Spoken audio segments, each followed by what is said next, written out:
नमस्कार बालमित्रांनो, mission 5वी scholarship या उपक्रमांतर्गत घेण्यात येणाऱ्या अभ्यास वर्गामध्ये मी श्रीमती राधिका रुपेश परब आपले पुन्हा एकदा स्वागत करत आहे. यापूर्वीच्या व्हिडिओमध्ये आपण स्कॉलरशिप अभ्यासक्रमातील इंग्रजी विषयाच्या युनिट नंबर 3 पंक्च्युएशन मार्क्स या घटकातील कॅपिटलायझेशन या उपघटकाचा डिटेलमध्ये अभ्यास केला आहे. आशा आहे तुम्हाला तो व्हिडिओ आवडला असेल. या व्हिडिओमध्ये आपण पंक्च्युएशन मार्क्स या घटकातील फुल स्टॉप या पंक्च्युएशन मार्क्सचा म्हणजेच विरामचिन्हाचा अभ्यास करणार आहोत. यामध्ये आपण फुल स्टॉप म्हणजे काय, त्याचे नियम, काही उदाहरणे व त्यावर आधारित प्रश्न सोडवणार आहोत. तर सुरुवातीला आपण फुल स्टॉप या पंक्च्युएशन मार्क्सचा अभ्यास करू. फुल स्टॉप म्हणजे काय? फुल स्टॉप म्हणजे मराठीमध्ये पूर्णविराम. वाक्य पूर्ण झालं आहे हे समजण्यासाठी हे चिन्ह वापरतात. इंग्रजीमध्ये याची व्याख्या अशा प्रकारे: use a full stop to make the end of a sentence that is not a question or an exclamation. म्हणजे अशा वाक्यामध्ये फुल स्टॉप वापरा जे वाक्य प्रश्नार्थी नसेल किंवा उद्गारवाचक वाक्य नसेल. फुल स्टॉप वापराचे नियम. पहिला नियम आहे एंड ऑफ अ सेंटेन्स म्हणजे वाक्याच्या शेवटी. दुसरा नियम आहे शॉर्टन अ वर्ड म्हणजे शब्द लहान करण्यासाठी. तिसरा नियम आहे लेटर्स आर इनिशियल्स म्हणजे कॅपिटल लेटर्स ही एखाद्या शब्दाची सुरुवातीची अक्षरे असतील तर. आणि चौथा नियम आहे यूज सम ॲब्रिव्हिएशन्स म्हणजे संक्षिप्त रूप वापरण्यासाठी आपण फुल स्टॉपचा वापर करतो.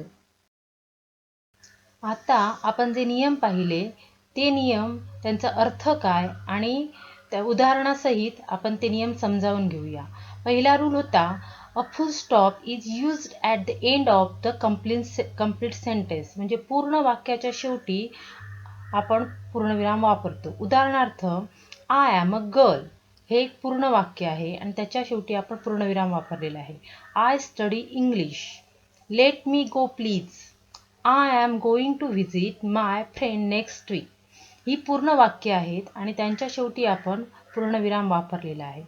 दुसरा नियम आहे a full stop is use to shorten a word म्हणजे इथे आपण बघू शकतो ऑक्टोबर हे एका महिन्याचं नाव आहे, परंतु नेहमी आपण ऑक्टोबर असं पूर्ण न लिहिता ऑक्ट आणि पूर्णविराम लिहितो. त्यानंतर वेनसडे हे वाराचं नाव आहे, इथे पण आपण WED असा त्याचा शॉर्ट फॉर्म लिहितो. त्यानंतर आन्सर असं न लिहिता ANS आणि फुल स्टॉप म्हणजे अशा प्रकारे सुद्धा फुल स्टॉप वापरला जातो.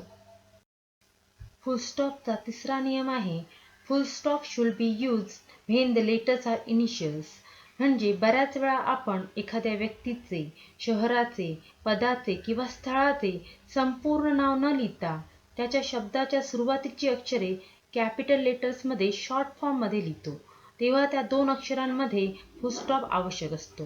उदाहरणार्थ RR परब.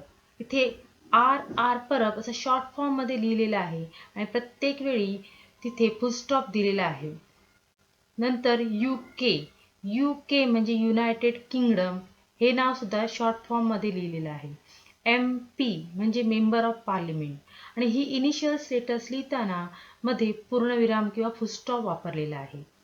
चौथा नियम आहे a full stop is also used in some abbreviations. Abbreviations म्हणजे संक्षिप्त रूप.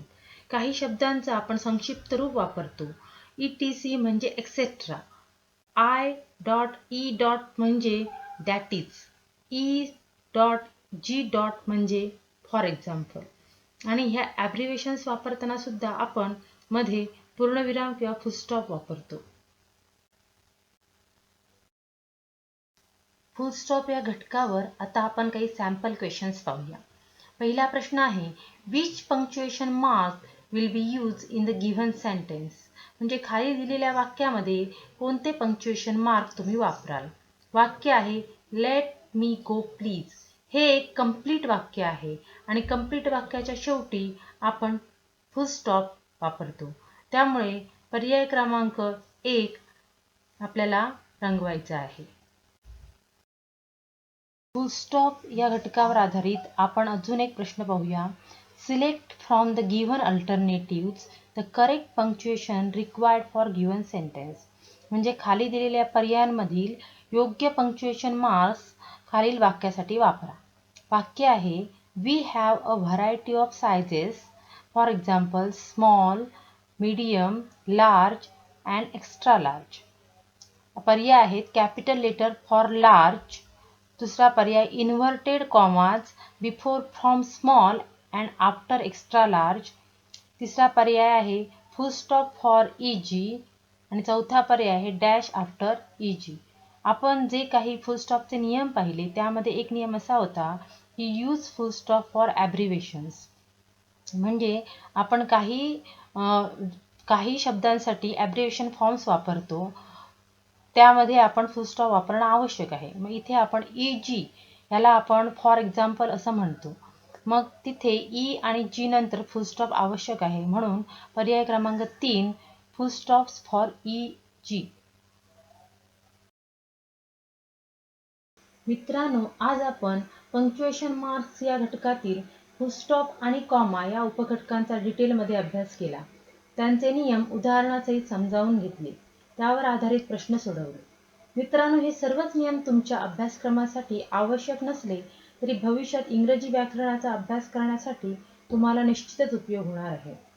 तुम्हाला सर्व नियम व्यवस्थित समजले असतील, त्यांचा अभ्यास करा व प्रश्नपत्रिका सोडवताना फुल स्टॉप व कॉमा यावर आधारित प्रश्न बिनचूक सोडवा. थँक्यू.